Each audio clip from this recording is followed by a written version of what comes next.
Okay, welcome everybody.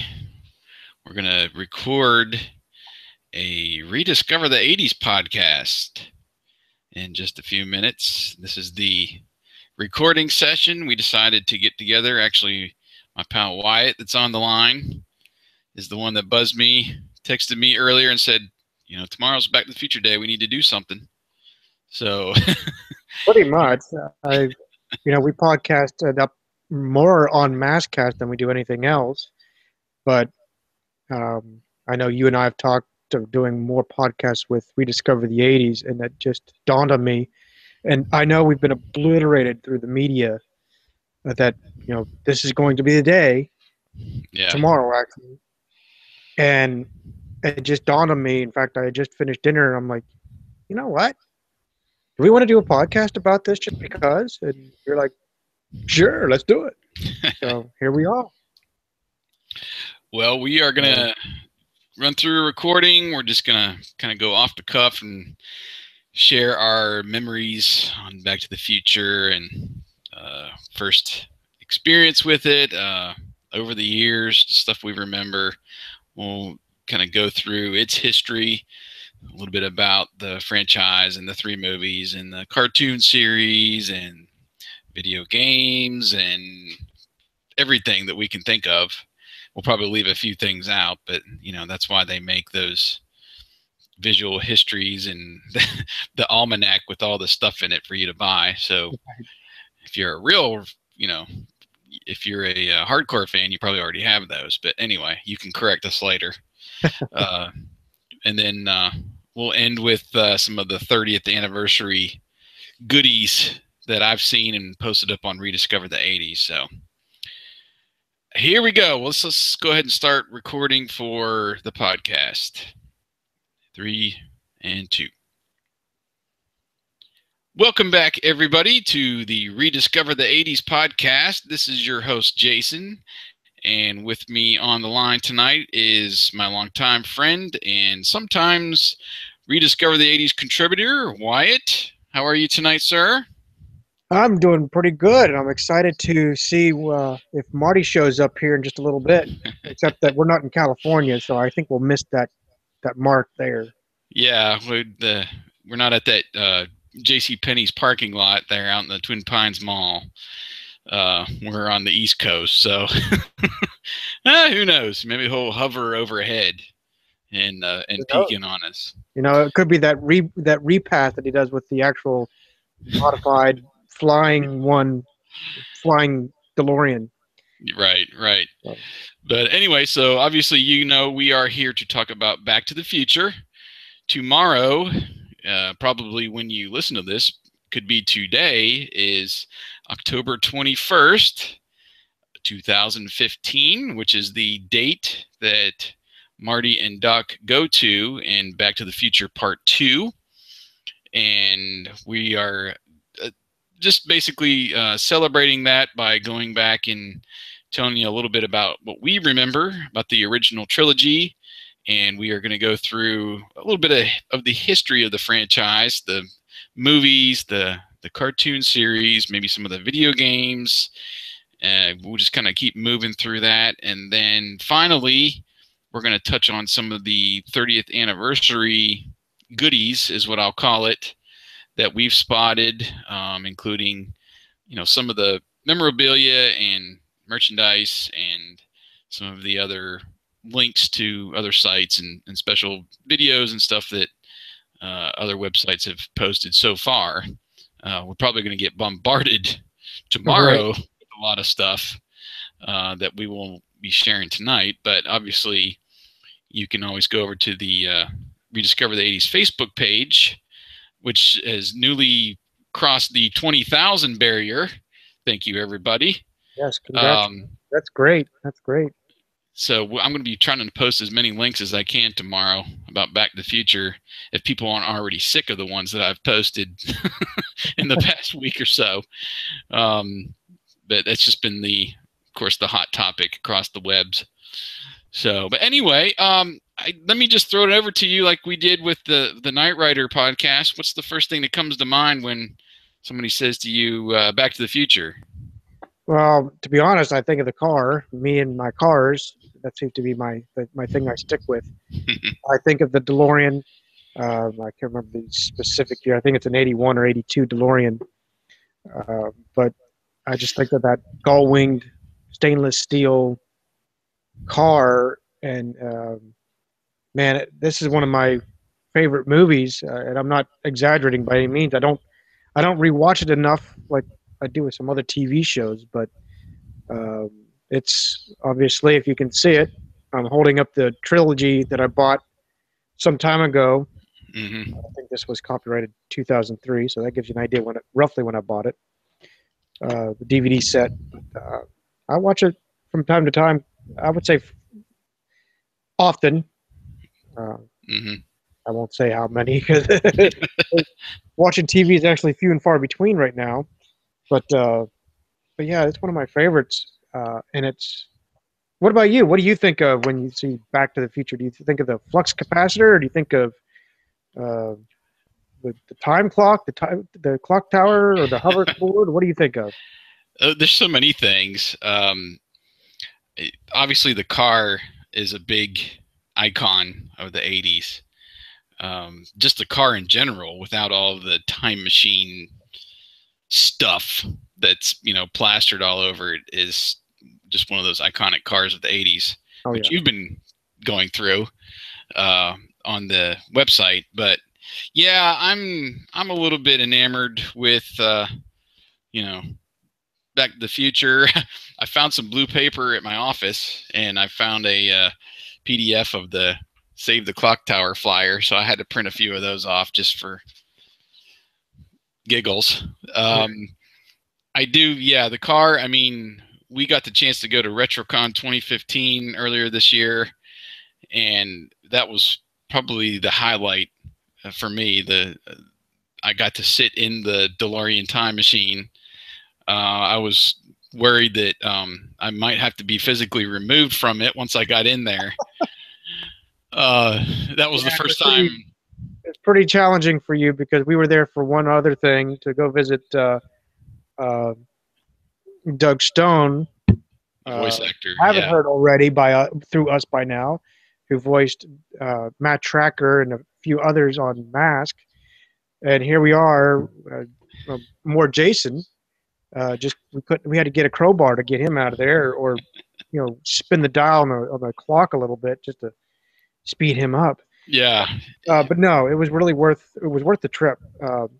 Mask aside, it was worth the trip just to even see that car because I had never seen one. I know you said you've seen one from a distance at Universal Studios, I think is what you said. Yeah, it was on our honeymoon, which is 15 years ago now, when the Back to the Future the ride still existed at Universal Studios, and they had a DeLorean parked out front, but it was roped off. So I got a picture, but I never got to get real up close and personal, take pictures, sit in it, and see all the gadgets, see the flux capacitor fluxing, and the time circuits, and everything.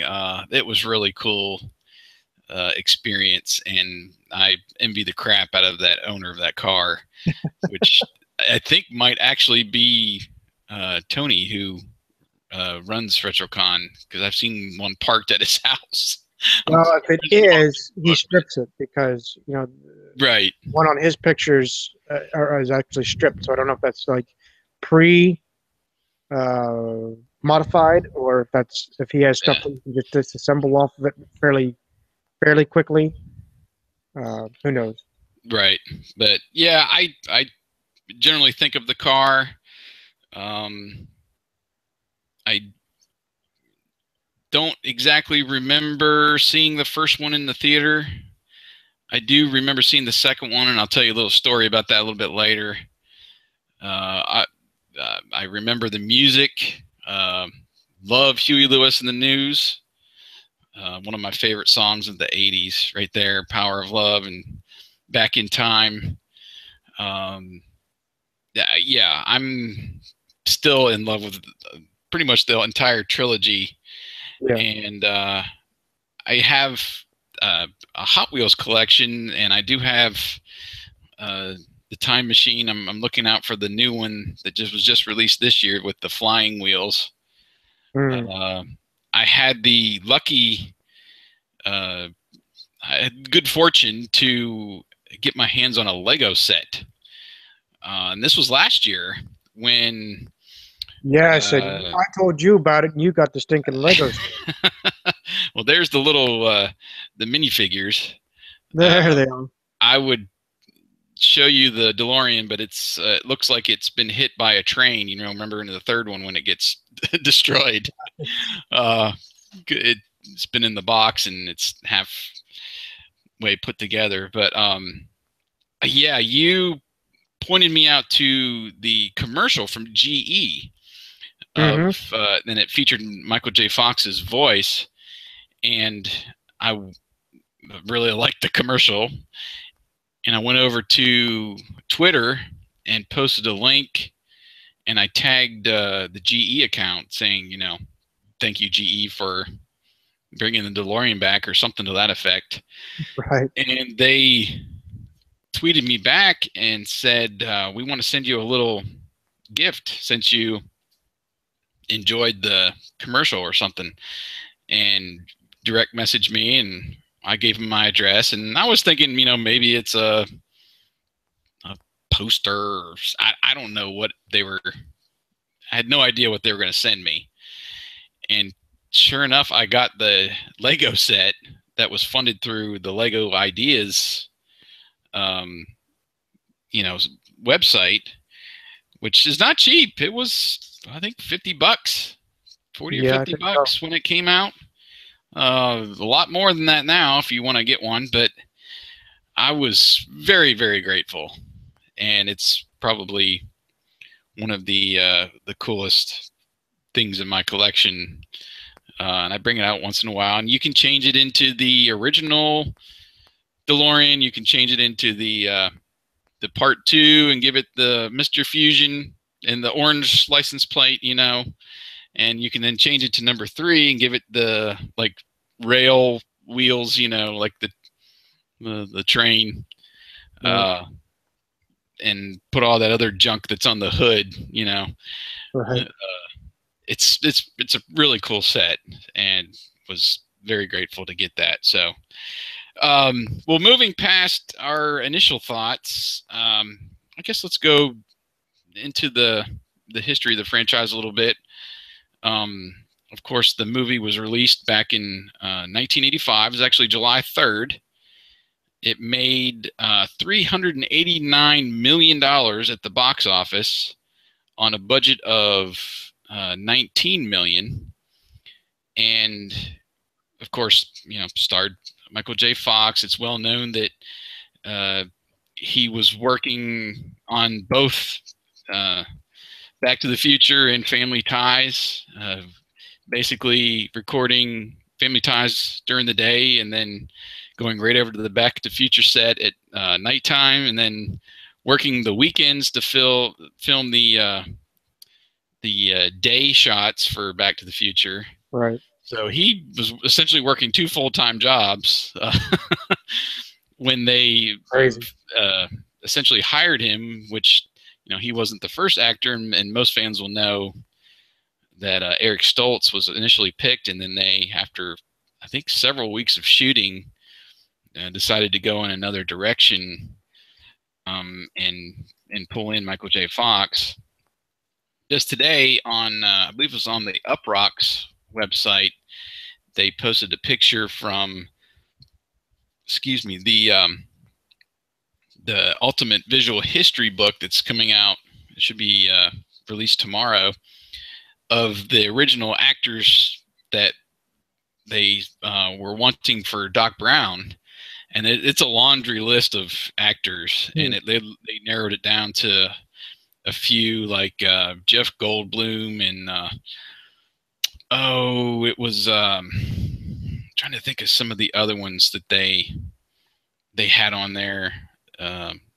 You'll have to go check that out, but that was cool to see that, and how, you know, eventually Christopher Lloyd got that part.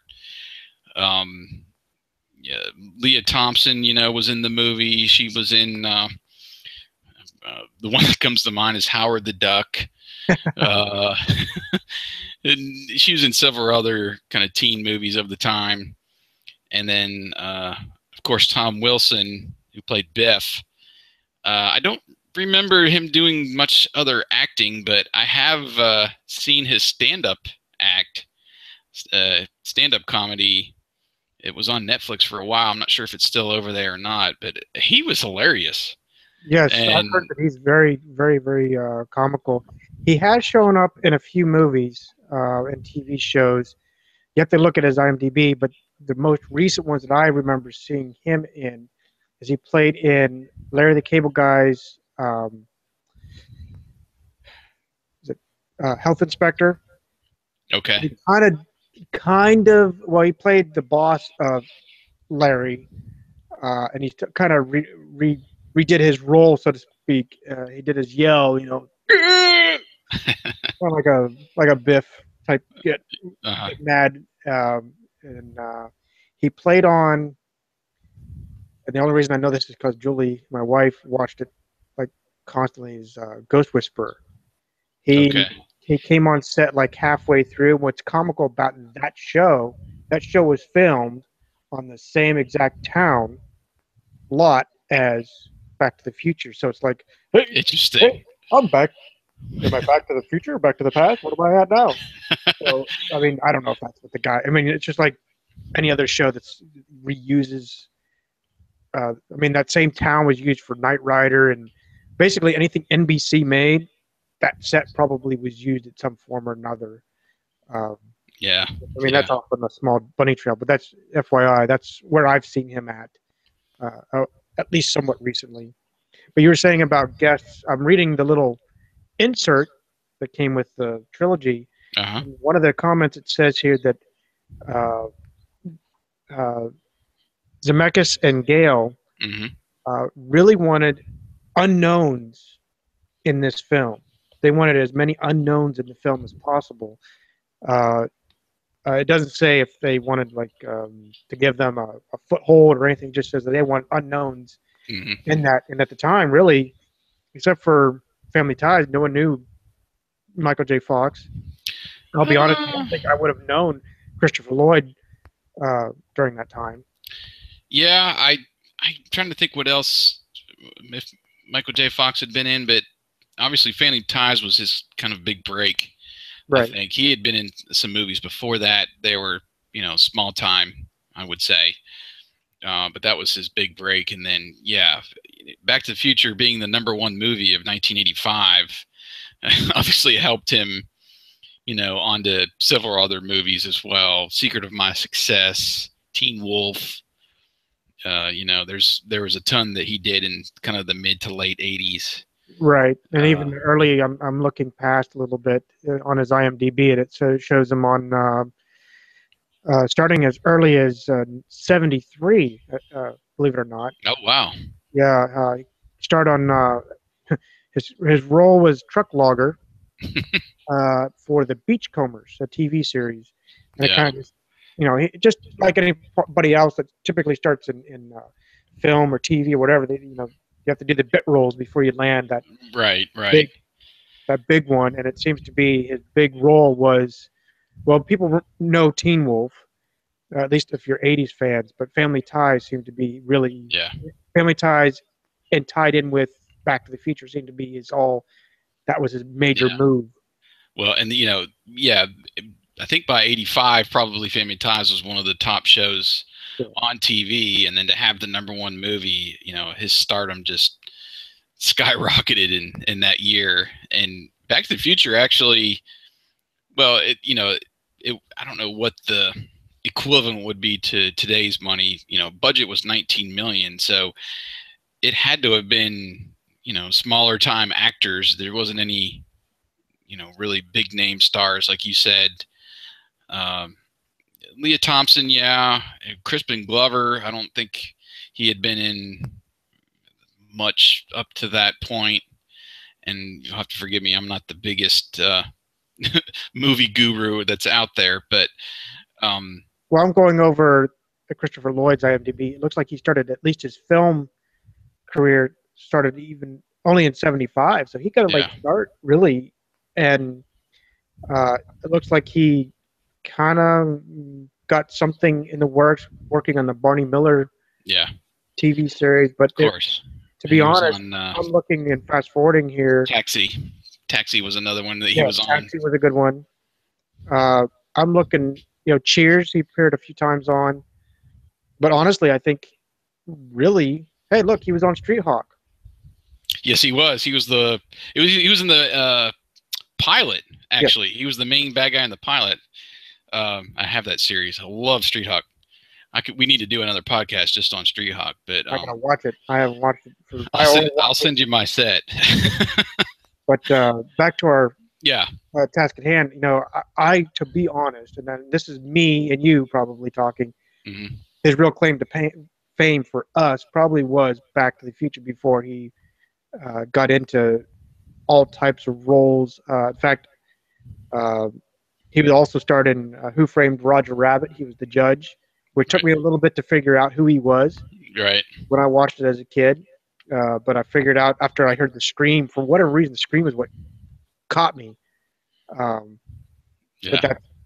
but I'm like, that's Doc. Yeah. What Yeah. the? And then he played on what's that? Adam's Family. Hmm. And you Yeah. were the one that just recently told me that because Fester. I could not see him until you pointed him out here just I think a month or so ago. You were saying that, and I'm like, no kidding, that is him. He must like squish his head like this or something, or well, I'm sure it's just all makeup, but it just looked like I'm going. That's not, but it is, but it's not. Yeah. But I mean, we can go on through a laundry list of people. Those were two, probably for us. That was probably the two main characters Yeah.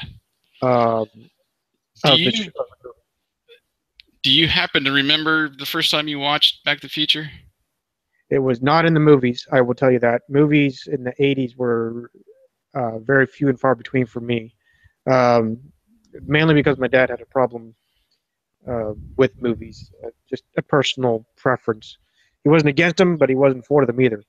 Um, I think I saw Star Wars, believe it or not, in the movie theater. I vaguely recall that, and someone else had to take me, but I don't remember the show. I mean, I would never Which know. one? Yeah. It was probably the episode, whatever, 3 or 4, whatever, actually started out in the '70s or '80s. Because I was at the Ritz Theater in Clearfield when I saw it, Uh, but that's all I remember yeah. about it. I Well, don't remember. they did some re-releases on that as well. I think part 4 was 76, and then 5 was 80, and I think Return of the Jedi was 82. So I think my timeline's right there, but yeah, I'm in the same way. I don't remember seeing it in the theater.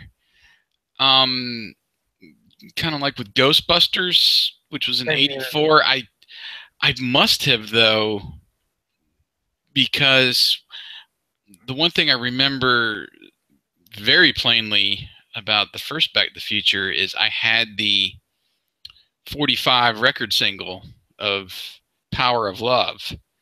And that was one of the things when I was a kid. I was allowed to get a 45 record of whatever I liked every once in a while. Mom would buy me one, and I'd get to play it on our stereo. Right. And I remember just playing the crap out of that thing. And it had to have been, close or near to when the movie came out. So I would assume I've got to see it in the theater, but I don't remember the exact moment. To be honest, it was probably a rerun that they did like on TBS or whatever. Well, it could have been. When I watched it for the first time and then just got hooked. Mm-hmm. I know someone had like the recorded version, VCR version of Back to the Future. I don't think all three. And then when I was into my collecting phase of DVDs, I mean, that's why I got this thing. Yeah. Because I just loved it. And like I said, I've been watching it. I'd be lying if I said more than once a year, but it's probably about once a year. I go through the whole thing. And yeah. But it's one of my favorites. I won't You know, how some of us have movies we can rewatch over and over, and we still love it. Right.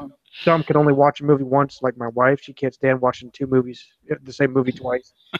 Um, Well, so a that, lot of times too, if they are memorable, if you remember watching them a lot as a kid, yeah, you almost don't need to watch them more than maybe once a year to refresh your memory because you know it pretty much by heart. well, that's me with the And Transformers '80 movie. I mean, I was there. I still remember seeing that in the movie theater, and still remembering boys, 10, 11-year-old boys crying because Optimus dies. yeah, I mean, that's one of those that's burned in my head here. Optimus died. So, I but might have watched it with you. I don't remember the exact time, but I do remember watching it in the theater. it was at the Du Bois Yeah, it Cinema. was at the Du Bois Theater. Yep. So it might have been with you. You were our Ben. mutual friend. I don't know who I went with, to be honest. Yeah. But yeah, it just. I guess I'm segueing a little bit, but what I still find remarkable, and I realized it was just a fictional movie. We all knew it was fictional, just like Knight Rider. As much as I don't want to believe that, is fictional. Um, it how they tried as best they could to think of what would it be like 30 years from now, 85. What would 2015 look like? Yeah. And um, I'll be honest, I wasn't thinking back when I was a kid. What would 30 years from then look like? I don't think I still couldn't see flying cars, to be honest, unless it was the General Lee or Kit. Um, but I would have thought, and I guess we are kind of getting into the bubbly looking vehicles, but I guess I would have thought there'd be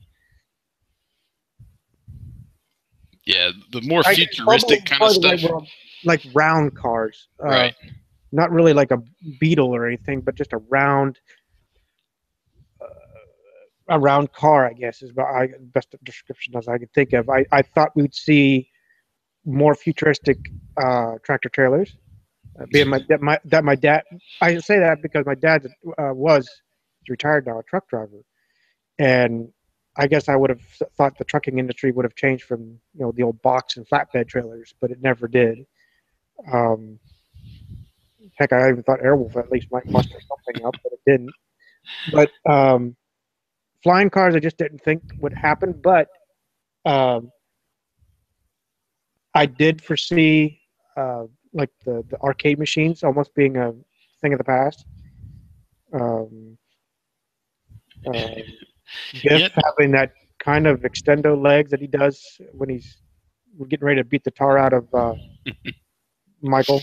Um, but that was my expectation. Like I said, the flying cars I just didn't see yet. Um, I almost thought we'd see the whatever that rehydrator for the pizza. I almost thought we'd see that, to be honest. Yeah. Well, but I guess before I get into the second part, I do remember feeling like the stretch from 1985 or whenever it was that I saw the movie up until this part two was released in 89, feeling like an eternity.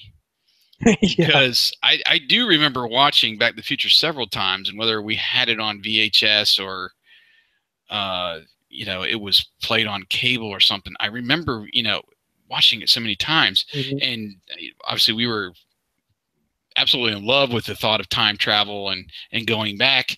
And they teased us so bad at the end with the DeLorean flying and them going into the future, and I just couldn't wait to get into part two. Let's keep this series going. I was like probably ready the first time I saw it to watch the sequel. Right. And I just remember it feeling like forever. And I remember very vividly our movie theater in our hometown in Pennsylvania. It had two theaters, and they would show like a. I'm sorry. 2-room theater. It wasn't like these megaplexes that we see now. Right. 2 Right. rooms, that's all we got. Right. It was essentially two rooms, and they would always have like a 7 o'clock or roundabout show, Mm-hmm. and then they'd have another one at 10, and that was pretty much all we got. Just like two shows throughout the week, 7 and a 10 o'clock. And me and our mutual friend, we got in line, and it was stretched down the block and back the alley. I mean, it was the longest line I remember ever being and waiting in at the Ritz. And we got up to, there was a set of doors, and then there was another set of doors in the lobby area. And we got to that second set of doors, and they yelled out, "Sorry, we're sold out for the 7 o'clock show." And we were like, "Oh no." So I can't remember if we, well, because I think it was his granddad that lived down the street. Yep. Yep. We probably went down there, and I probably made a phone call to my parents and telling them that, and probably begging them to let us go to the 10 o'clock show. Mhm. And we actually did. So that was very vivid, because that was the only time that I remember that happening at that theater, where it was sold out and we had to go to the later show. And, 89, so I was 13 at the time, actually 12, Yeah. when this came out. Well, let's see, part 2 probably would have came out in the summer. So our listeners or even watchers kind of figure out where we're from. We're from a rural town.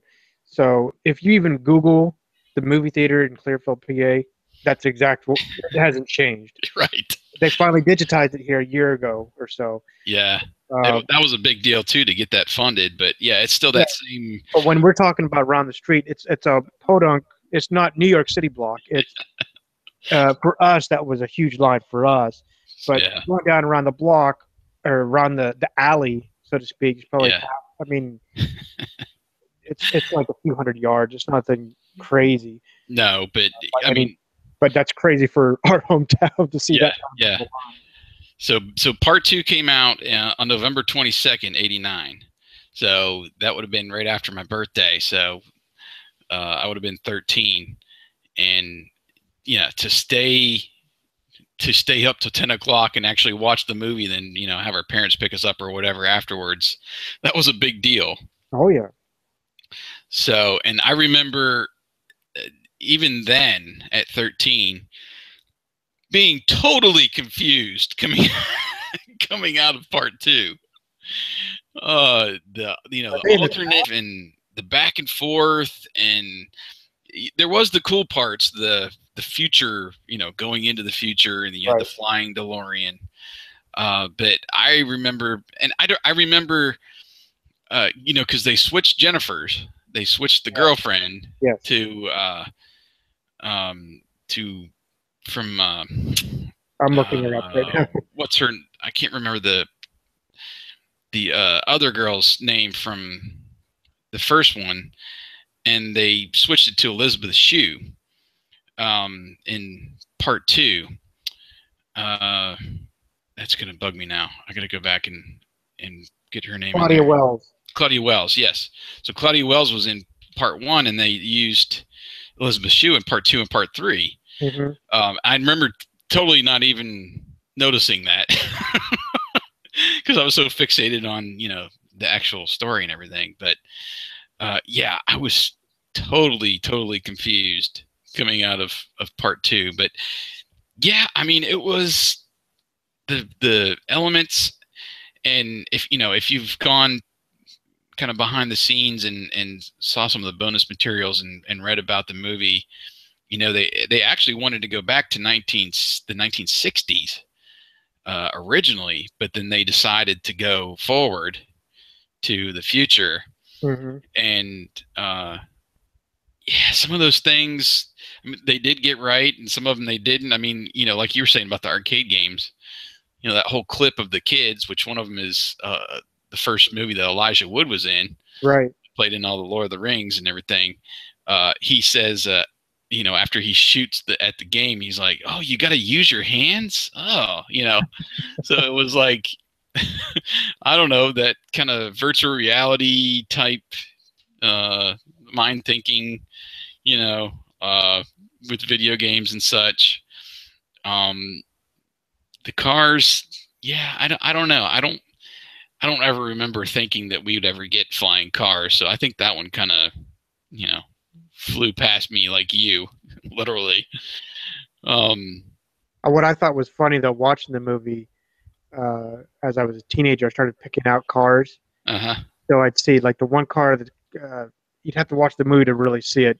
But there's a car that pulls up right close. I think it actually tries to hit someone. I don't know if it's Marty's kid or whoever it almost comes, hitting with.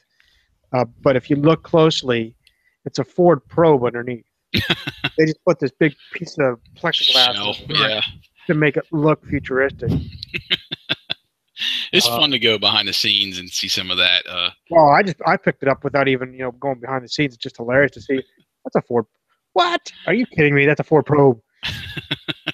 They just put a piece of plastic over it, called it good.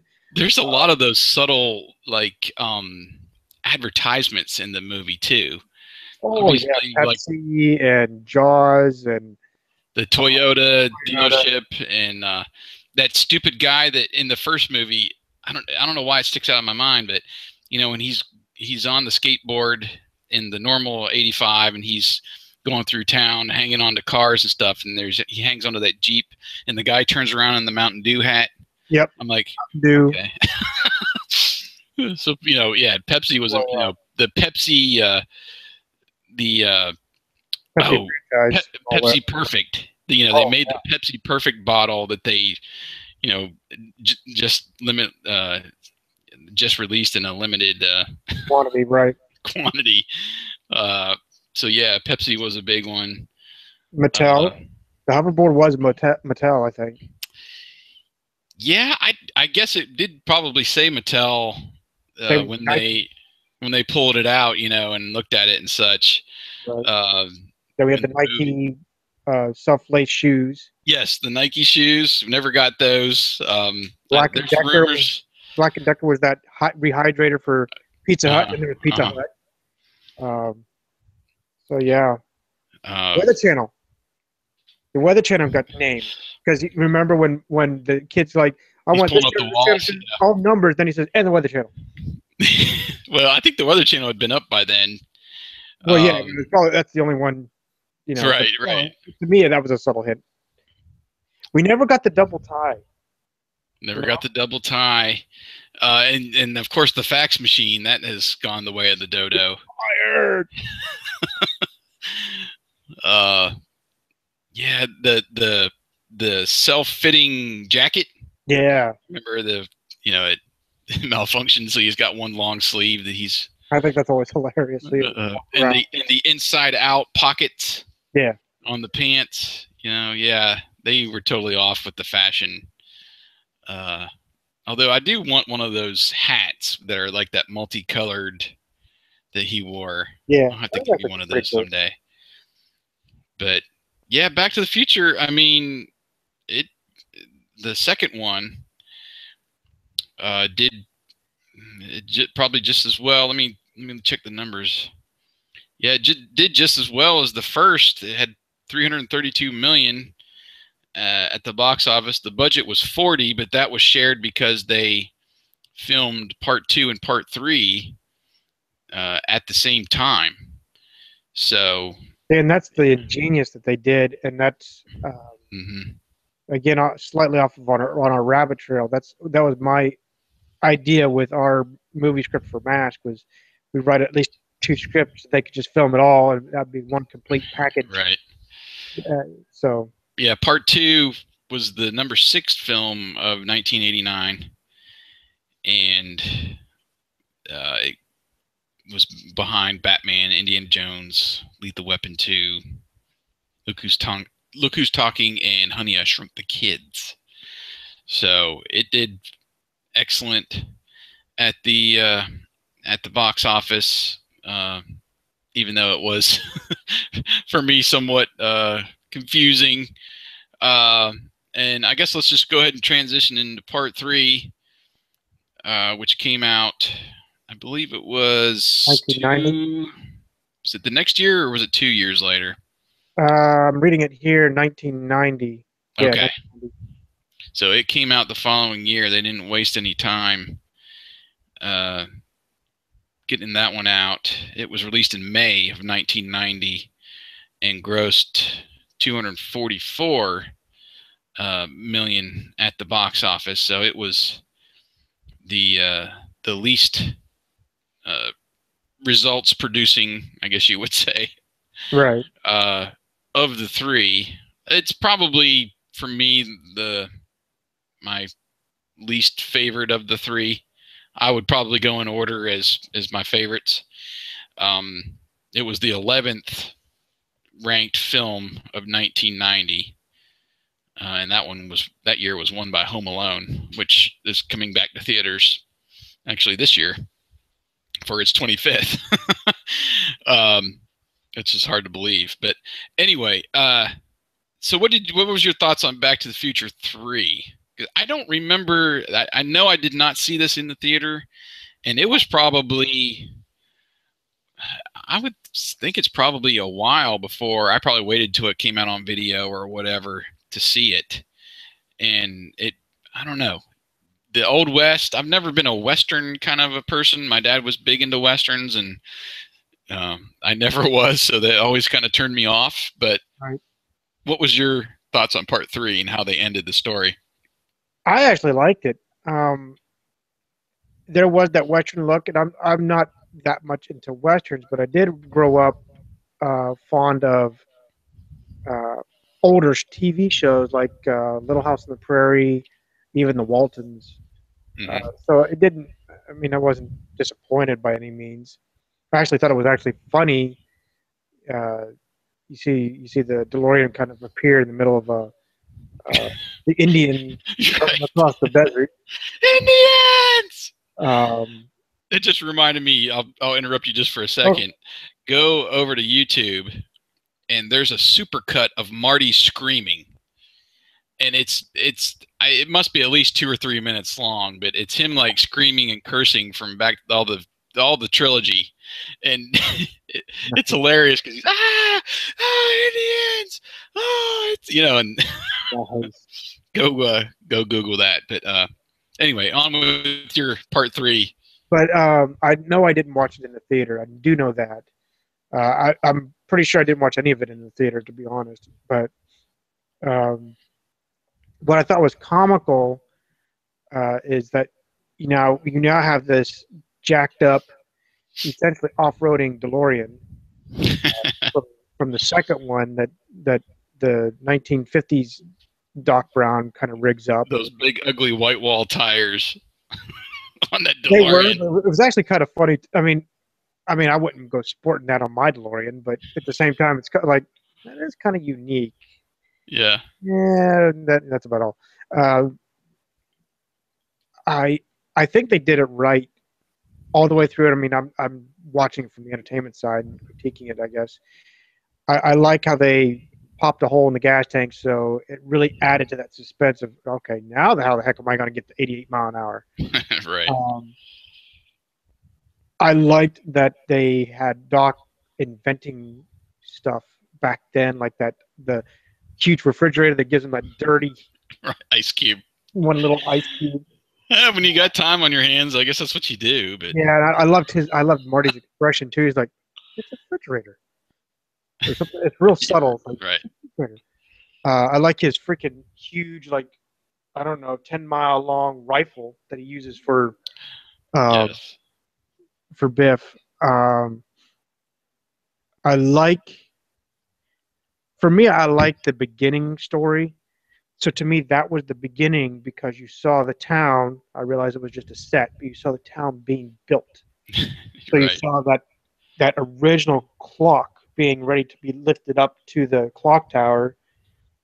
And as an adult and looking at the trilogy, it's funny because you see, it's like, okay, Marty has been in 1855, 1955, 85, and 2015. He spanned, give or take, almost 100 years, or less than that, really. That's over 100 years. It's over 130, 160 years. Yeah.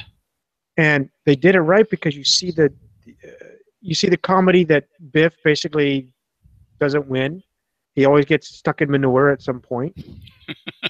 Whether it's whether it's fresh green like you see back in the 1800s, or you see the nice brown chemically altered in his Ford. But Right. um, it was just, I guess it entranced me because you got the best mix of everything. Because as kids we liked seeing trains as well, so we got to see this train as well. Um, Yeah. Movie, and you got to see how it tied in to get that shoves it into its 88 mile an hour, and you got to see Doc Brown's invention of the um, what do you call them, Presto logs Oh yeah, that the throws in the explode. fire. That's right. Yeah. Um, in fact, even Doc's I think it was Doc's odd look when you hear uh, what's her name, the lady running along, you hear her screaming, Emmett. Yeah. Mary Wait, wait, Steenburgen. am I really hearing things? No, it's just a whistle. He's back on the focus of getting that Right. car out of there. But it concluded. I guess I wouldn't have wanted, in my estimation, I would not have wanted to see the DeLorean smashed.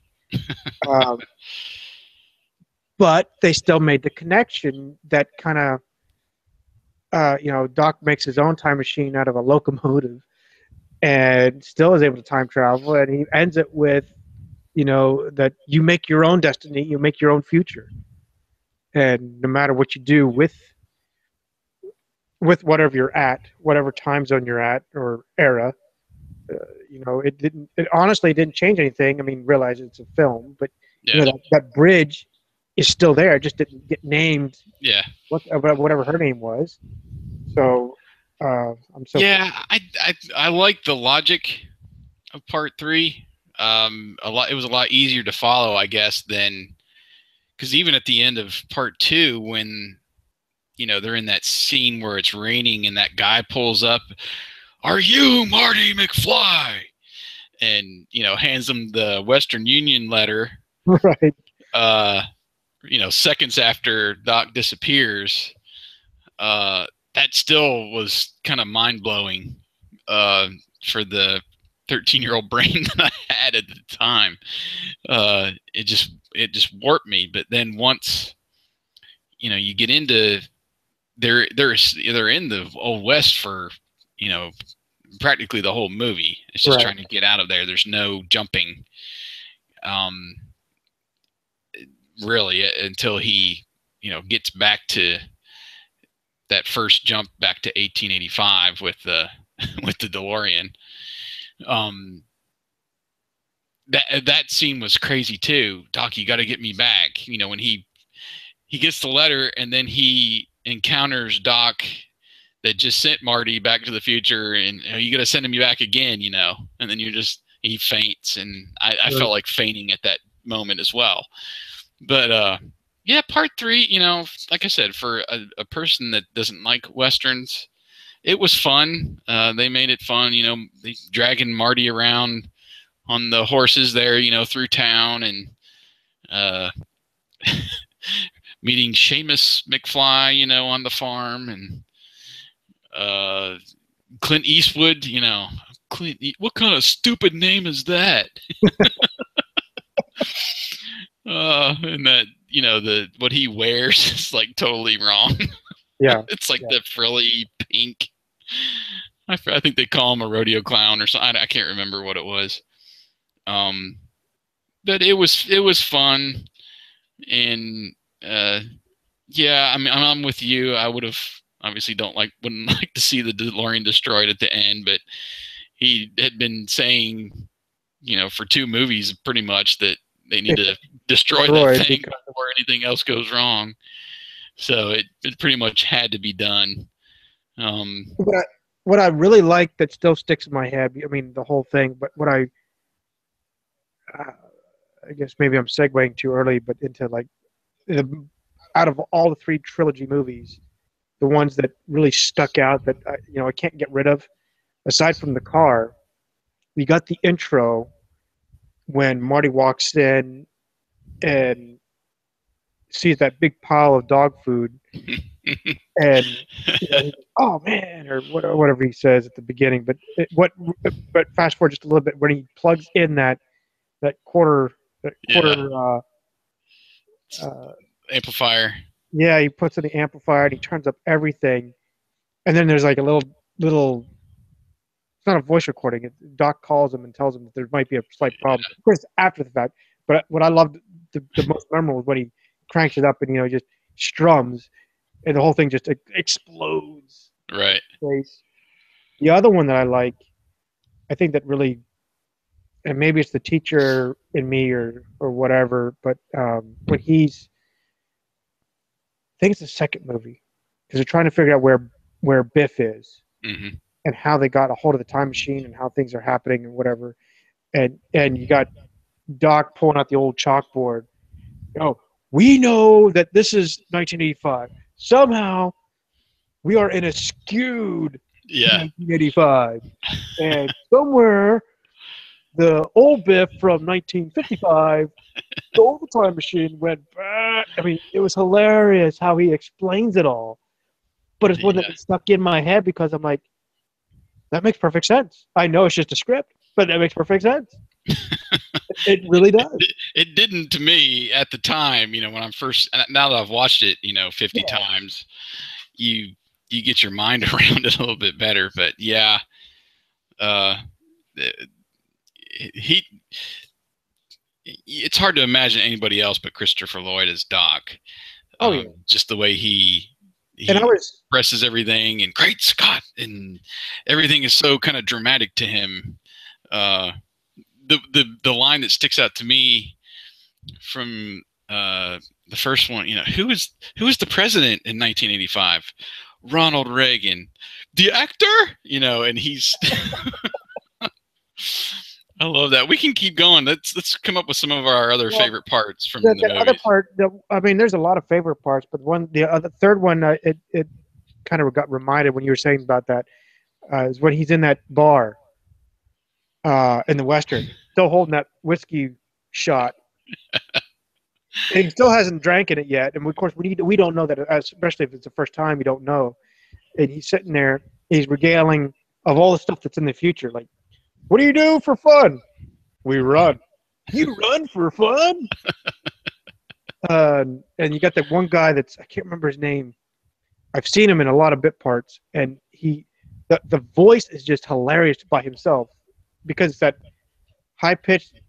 You run for fun, and but he's sitting there just recanting, and then Marty runs in and says, "How many drinks has he had?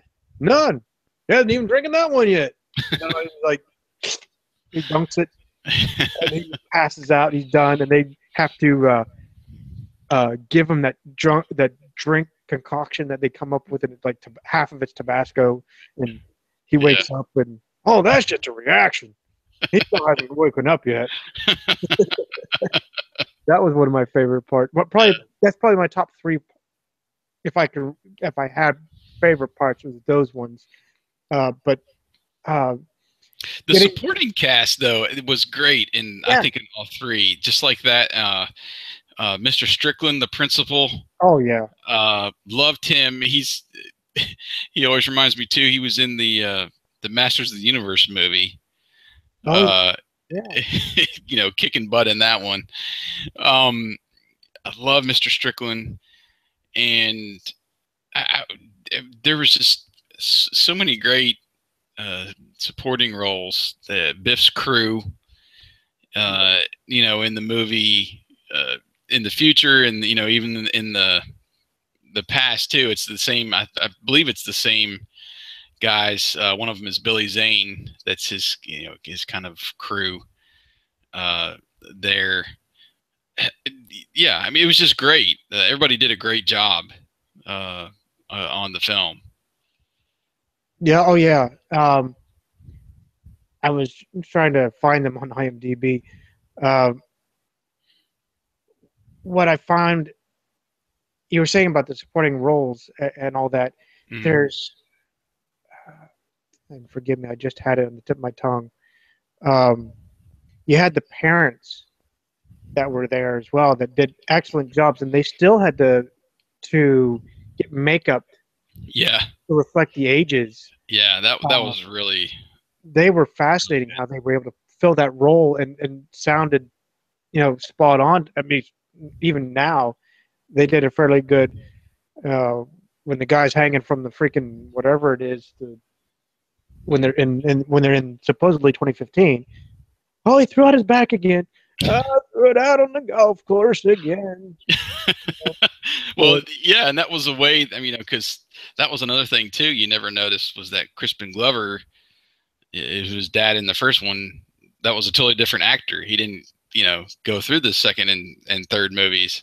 Well, I don't think he was in the third, but the second one, where he's like upside down, uh, wasn't the same guy. So that was a kind of a way that they hid that. And yeah, I mean, it was all the prosthetic makeup they went through, especially in the first one. I guess they did some in the second, with the future stuff, but mainly in the first one is when they really uh, did a great job, and the actors too, of course. Um, I'm trying to think of some other scenes that kind of stick out, because there's just so many that it's just. You still there? Did I lose you? I think I lost Wyatt. So we'll hang out for a second. Oh, we lost power. So I will hang out and we'll talk about more of Back to the Future in just a few minutes when he gets back. Let me see. There was a scene and an actor I had in my head that just totally left me.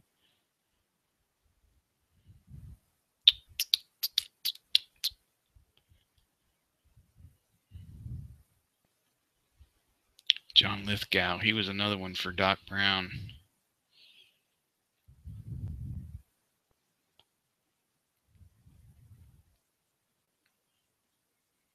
Oh, I know what I was going to say. Wait for you to come back.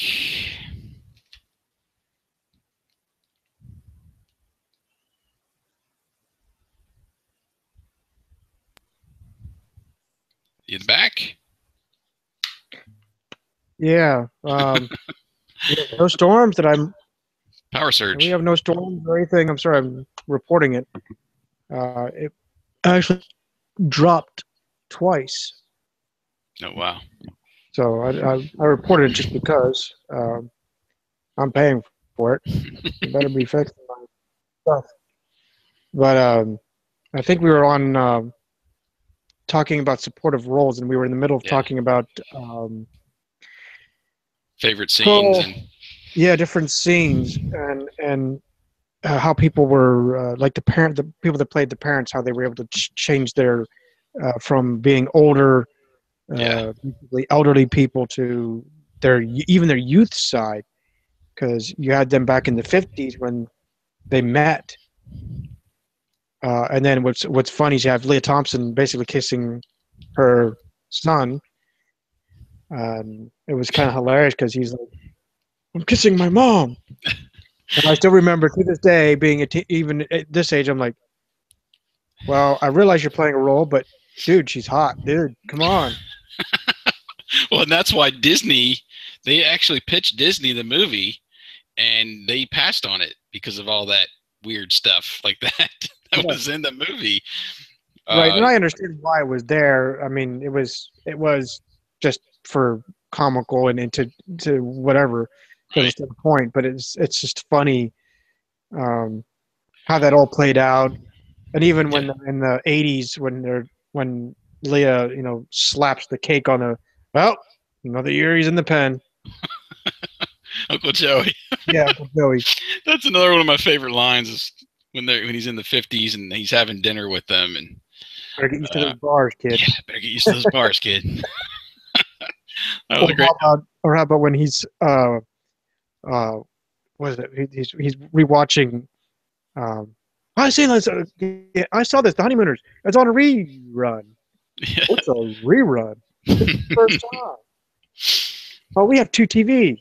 No one has two TVs.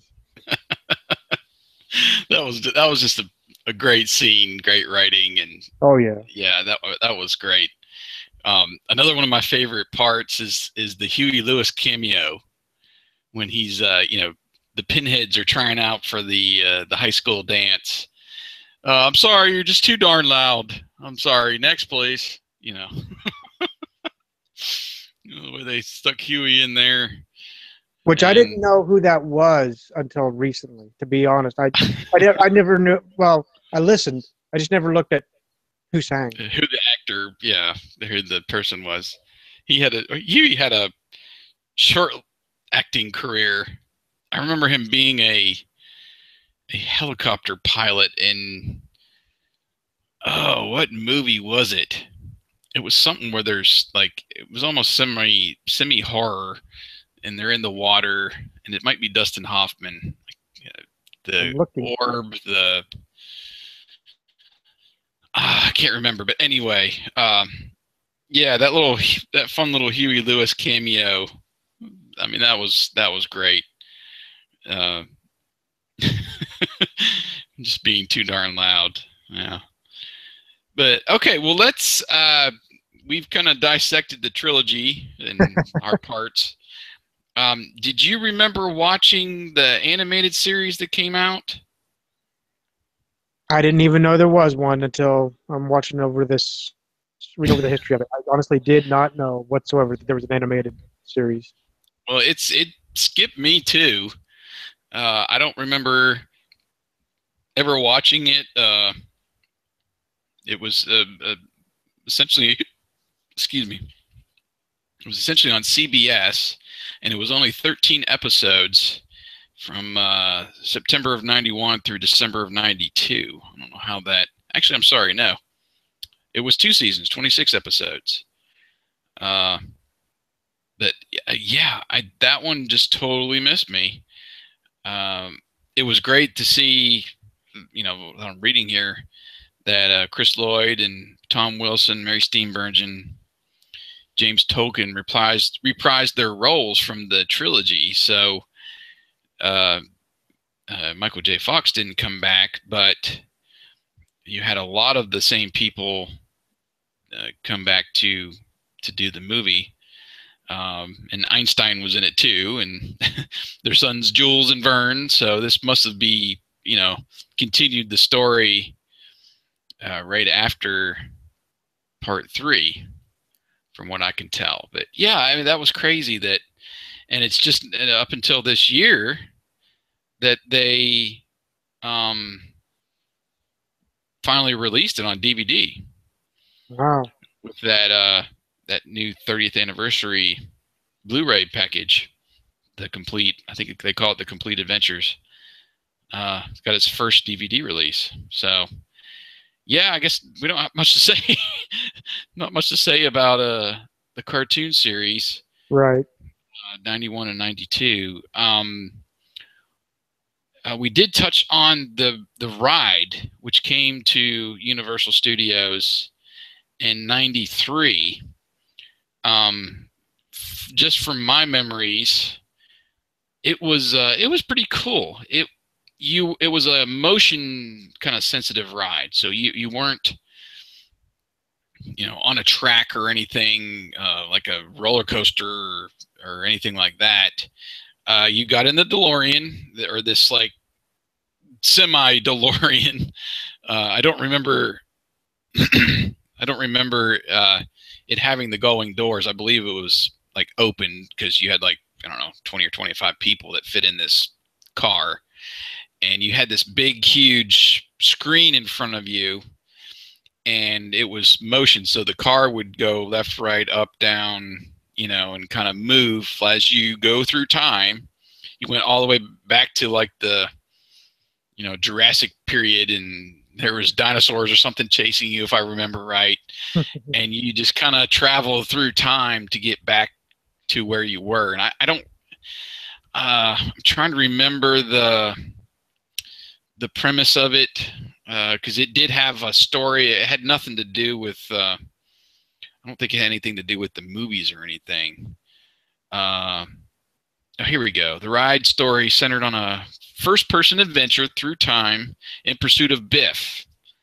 Steven Spielberg served as the creative consultant for the ride.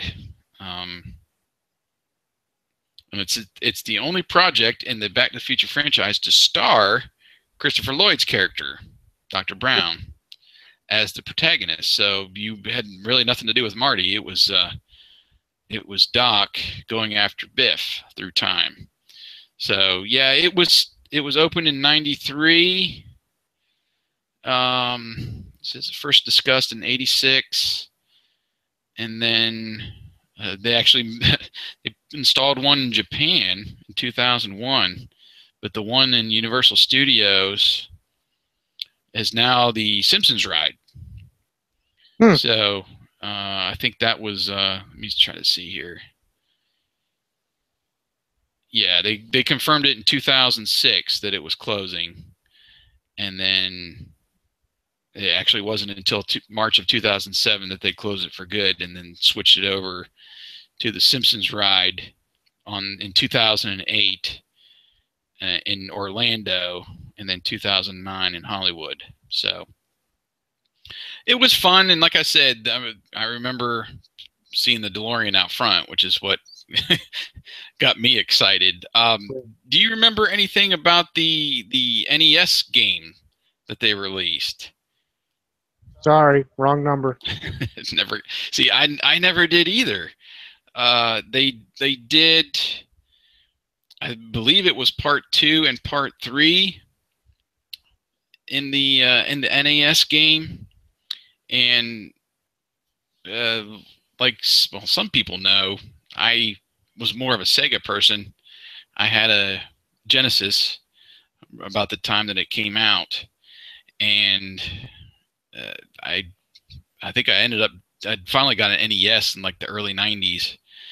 So I did have an NES later on, but yeah, let's see. The first NES game was '89, and then they released part 2 and 3 in 1990. But well, just by what Wikipedia says, it was loosely based, but it didn't get very good reception from critics. So maybe that's why I never played it. But yeah, so I got around that one. It's kind of going into some of the other parts of the franchise. They released a pinball game. They did release another video game. Let me see. I think it was on PlayStation. It was on the era of, I think, PlayStation 2 and possibly Xbox. Came out in, actually no, it came out in 2010. It was actually for PS3.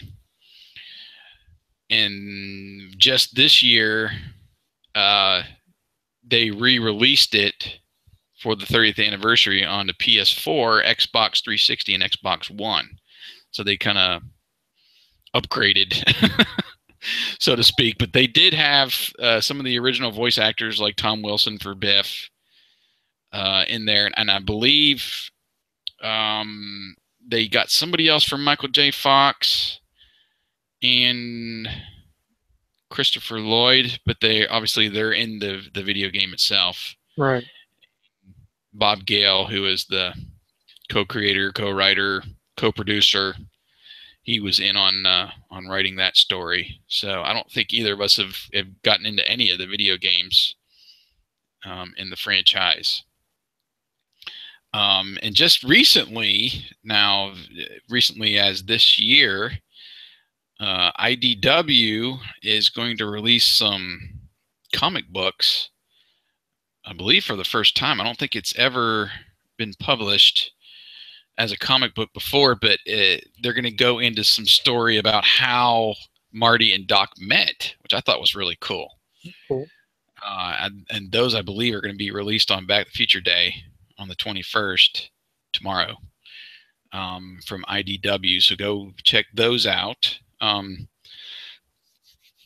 I think that's about it as far as the legacy of the franchise. You know, like you said, it was released a couple times on DVD. I know I have the 25th anniversary trilogy set that was obviously released 5 years ago. And then I guess we can go into a little bit of what they're releasing this year, if you don't have anything else there, Wyatt. No, I really don't have anything. I know that they're, like you said earlier, they're supposed to release the Back to the Future Pepsi bottles. They're limited quantity, but they're supposed to be releasing those. Yeah, if you're lucky, yeah, you go on to, I guess it's on Pepsi's website, or it was actually the Pepsi Facebook page tomorrow on the 21st, and they were only making like, I don't know, it was like 1,500 of them or something. It was something real small. They passed some out at New York Comic Con last week, because I followed the Back to the Future official Twitter account, which I think everybody should. They've just released everything about the franchise, and they tweeted some pictures out of people with bottles. I thought that was really cool. But I would invite people to go over to rediscoverthe80s.com, because I've posted a ton of stuff on the quote unquote goodies that are coming out. A lot of them are going to be released tomorrow. Right. Some have been released already, but of course, one of those is the Blu-ray and the DVD set that I was saying. The Complete Adventures. That's all 3 movies. The animated series.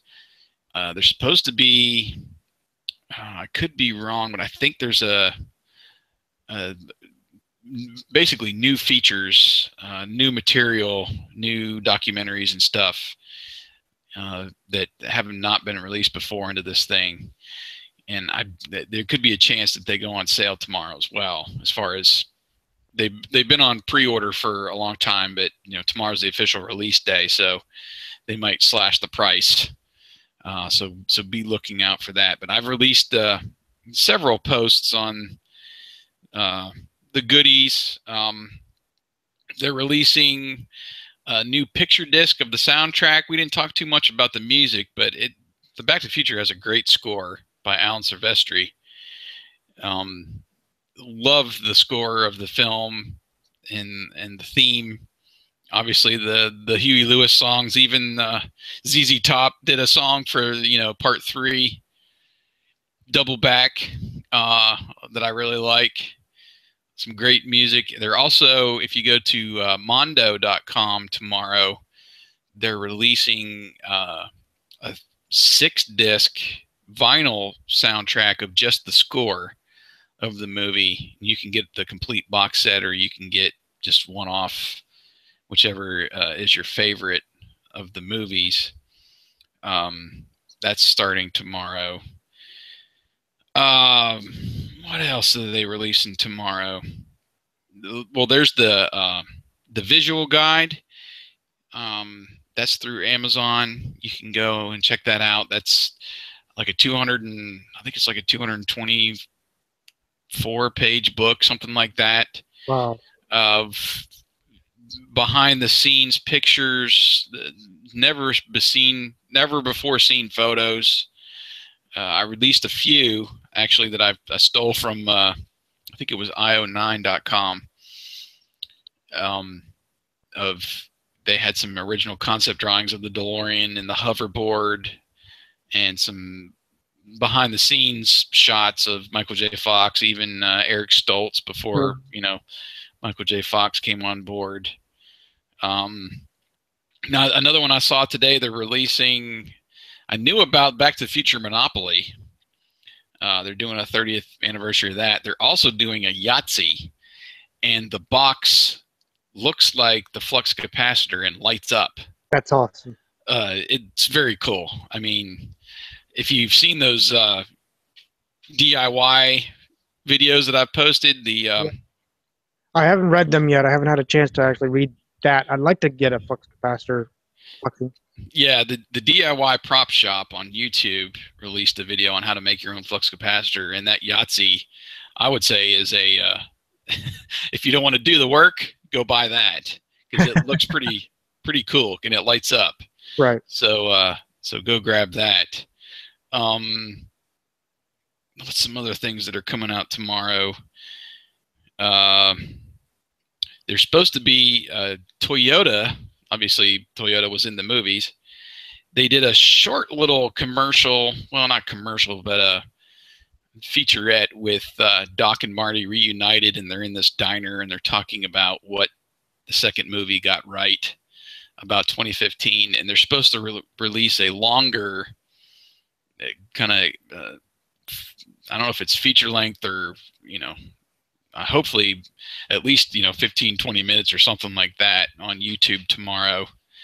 So I'll be putting that up once that's released, because that was real fun to see them talking and joking about the self-lacing shoes and Right.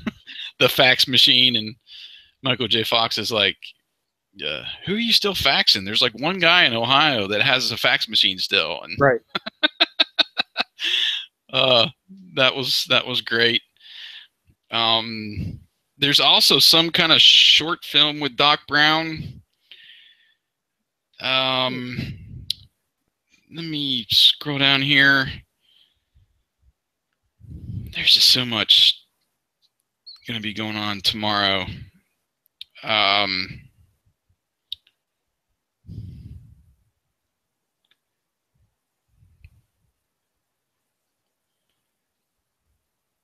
It's called Doc Brown Saves the World.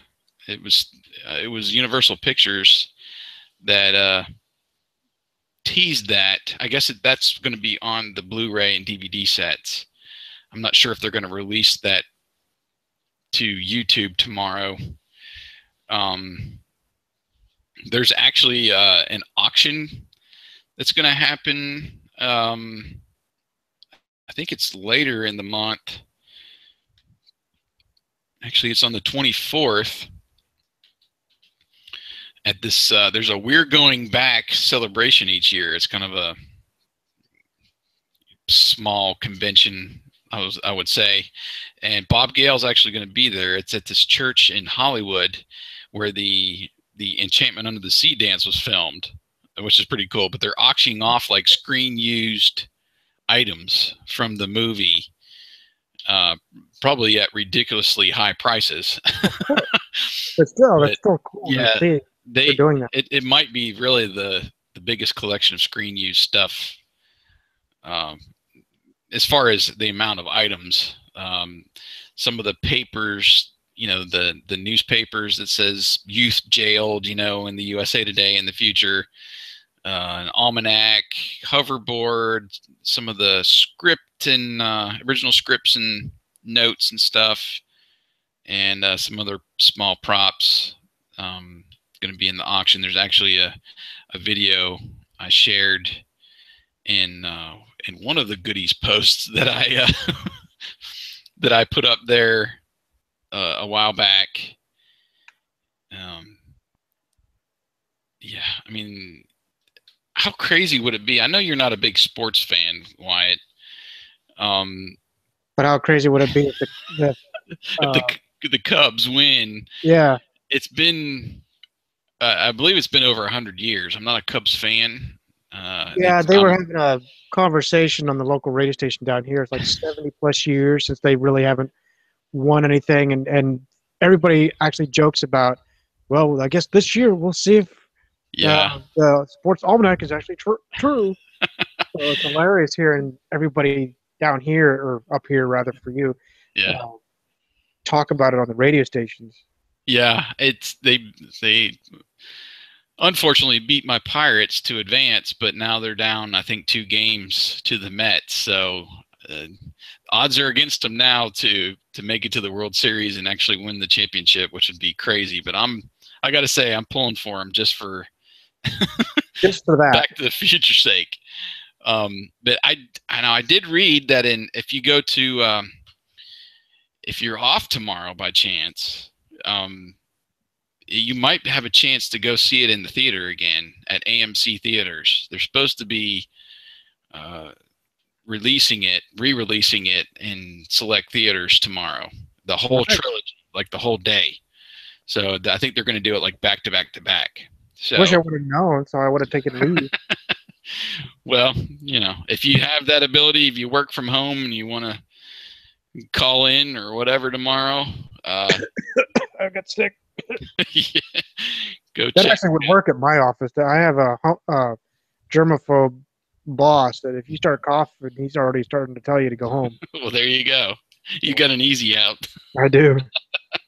So they see me tweeting from.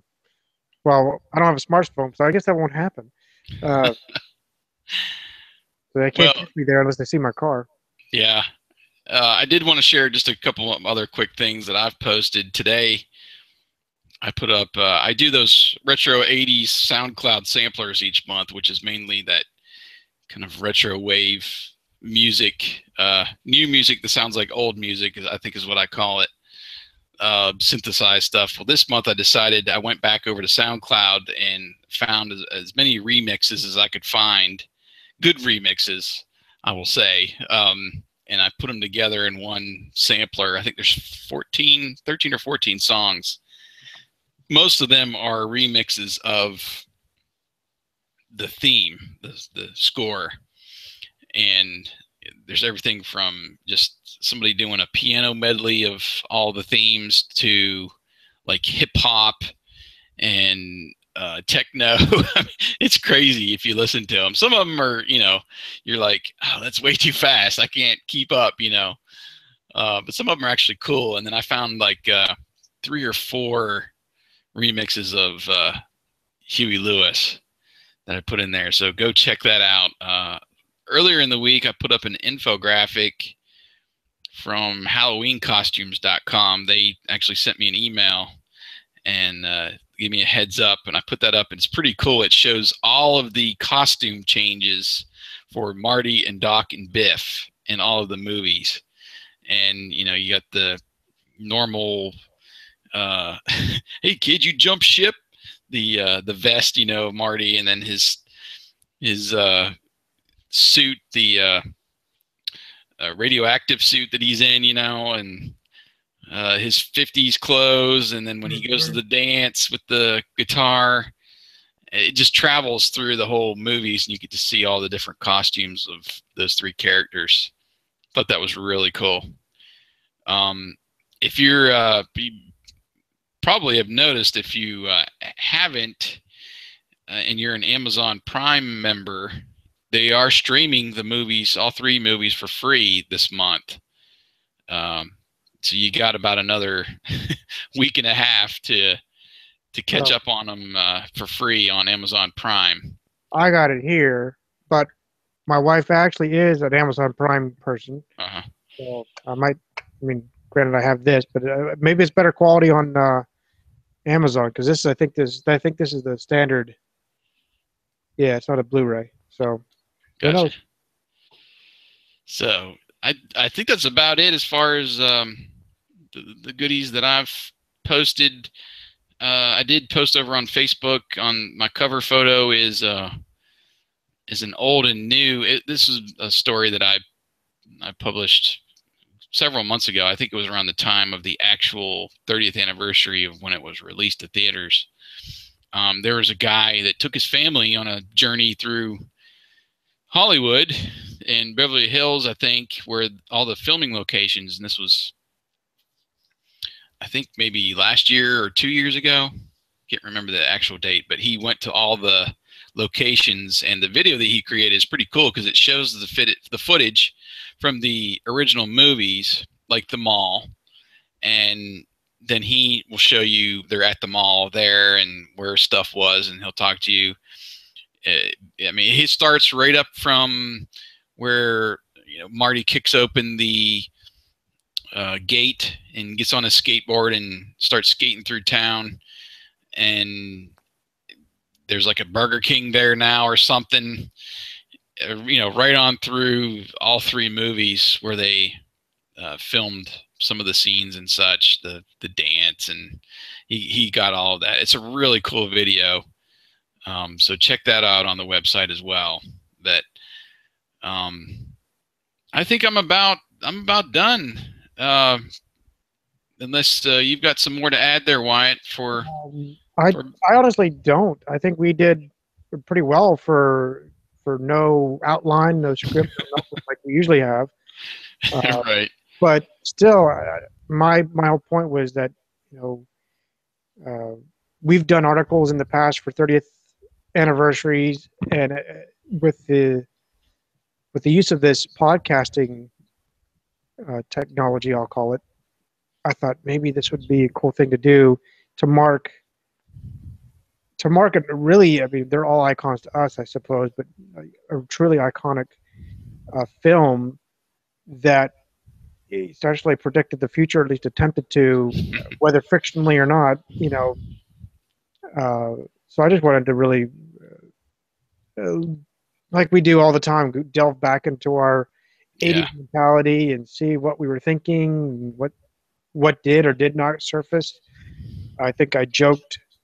Was it Rediscover the 80s? I think I posted on your Rediscover the 80s. I think it was the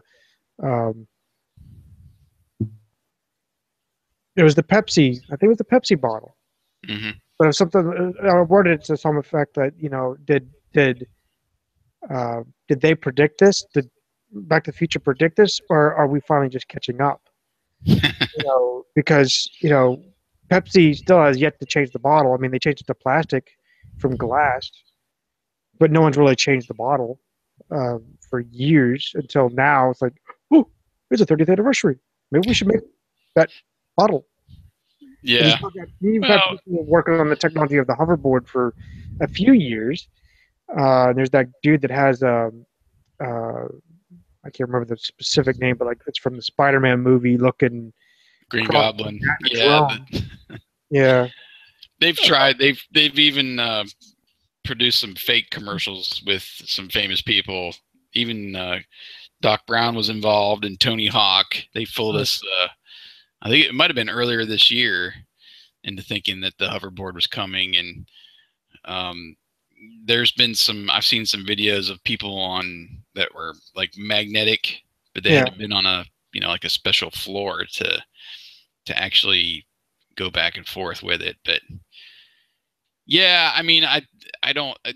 It's more of a novelty now. I don't think they're looking at it as no, it's not going to be real.